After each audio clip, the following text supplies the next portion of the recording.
یہی تھے پیر.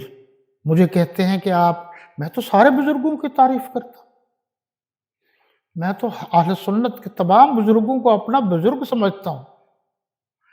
میری جو چوٹ ہے میں وہ رافضیت کے خلاف ہے. میں اس کو پورے یقین اور ایقان کے ساتھ سمجھتا ہوں کہ یہ لوگ قرآن کے دشمن ہیں، صحابہ کے دشمن ہیں، اہل بیت کے دشمن ہیں، دین اسلام کے دشمن ہیں، امہات المومنین کے دشمن ہیں. لہٰذا یہ لوگ مسلمان نہیں ہیں.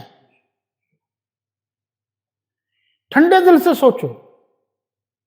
ہم کوئی پاگل نہیں ہیں کہ جھنگوی صاحب کی بات پر جناب ہتھ کڑیاں پہن لیں، بیڑیاں پہن لیں، یا ابھی تک مصیبتیں بھگت رہے ہیں. ہمیں آپ نے پاگل سمجھا ہوا ہے؟ جب نظریہ ایک سرایت کر جاتا ہے تو پھر آدمی سب کچھ قربان کر جاتا ہے، نظریہ نہیں دیتا. پھر اس پر بات کریں گے. پیر سید انور شاہ کاشمیری رحمۃ اللہ تعالی علیہ جی اپنے انڈیا کے ریلوے اسٹیشن پر تشریف فرما تھے کہ ایک انگریز نے دیکھ لیا، دیکھتا رہا. کافی دیر اس نے اپنے حساب کتاب سے دیکھا. ہر ایک کے سمجھنے کی صلاحیت اپنی اپنی ہوتی ہے. اور آیا پھر کہا جی ہمیں مسلمان بنا دو. مجھے بنا دیا.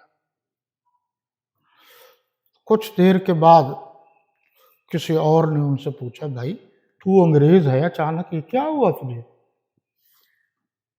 کہ تو نے کہا کہ مجھے مسلمان بنا دو، آپ مسلمان بن گئے. انہوں نے کہا چھوڑو یار.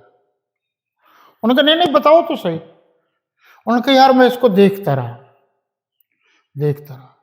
اس کے حسن کو دیکھ کر میں اس نتیجے پر پہنچا کہ جب یہ اتنا خوبصورت ہے تو جس کا اس نے کلمہ پڑھا ہے وہ کتنا خوبصورت ہوگا. لہٰذا وہ جھوٹا نہیں ہو سکتا. ہر ایک کی پرکھنے کا اپنا اپنا انداز اور سٹائل.